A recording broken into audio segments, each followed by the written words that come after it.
যদি আমি বলি ভারতে এমন এক মন্দির আছে যার দরজা বছরে মাত্র একবার খোলে, যেখানে 1 বছর আগে জ্বালানো প্রদীপ নিভে যাওয়া অবস্থায় পাওয়া যায় না, আবার বন্ধ মন্দিরে অর্পণ করা ফুল কখনো শুকিয়েও যায় না, তাহলে তুমি কি শেষ পর্যন্ত গল্পটা শুনবে?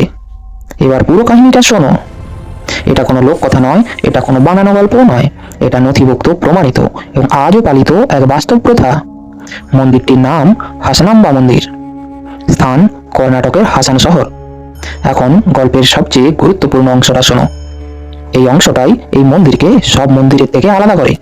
এই মন্দির বছরের 364 দিন বন্ধ থাকে, আর শুধুমাত্র দীপাবলির আশেপাশে প্রায় 1 সপ্তাহের জন্য খোলা হয়।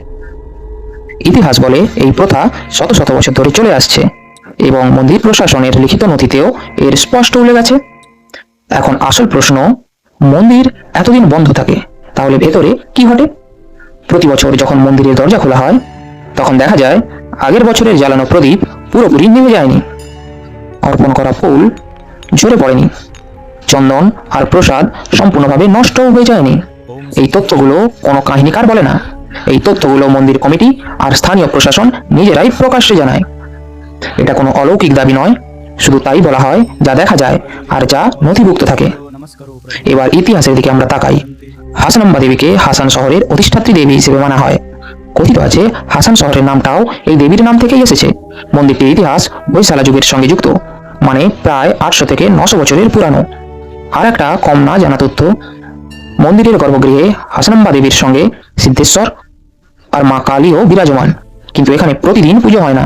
পুজো হয় শুধু একটি নির্দিষ্ট বার্ষিক আচার অনুষ্ঠানে। কিন্তু কেন? কারণ বিশ্বাস নয়, পরম্পরা বলে দেবী নিরবিচ্ছিন্ন মানব হস্তক্ষেপ কখনোই পছন্দ করেন না। এই জন্যই মন্দিরটিকে বছরের অধিকাংশ সময় বন্ধ রাখা হয়। এখন একটা বিষয় লক্ষ্য করো, এই মন্দির কখনোই প্রচারের আলোয় ছিল না, না কোনো বড় বোর্ড, না জাঁকজমক, না উৎসবের প্রদর্শন। তবুও প্রতি বছর লক্ষ লক্ষ ভক্ত হাসান শহরে পৌঁছান। আর সবথেকে গুরুত্বপূর্ণ তথ্য, এই মন্দিরের দরজা বন্ধ হওয়ার পর তাতে সরকারি তালা লাগানো হয়, সিসিটিভি নজরদারিও থাকে, আর চাবিগুলো সরকারি কর্মকর্তাদের হেফাজতেই থাকে। মানে এটা শুধু আস্থার বিষয় নয়, এটা প্রশাসনিক নজরদারিরও বিষয়। এখন প্রশ্ন ওঠে, বিজ্ঞানের কি কোনো উত্তর আছে? নিশ্চয়ই না। কেউ বলেন কম অক্সিজেন, সীমিত বাতাস চলাচল, বিশেষ পরিবেশগত অবস্থা, এই কারণেই হয়তো ভেতরের পরিবেশটা এরকমই থাকে। কিন্তু আজ পর্যন্ত কোনো চূড়ান্ত ও সিদ্ধান্তমূলক ব্যাখ্যা নথিভুক্ত হয়নি। এই কারণেই এই মন্দিরকে অলৌকিক বলা হয় না, একে বলা হয় একটি খোলা প্রশ্ন।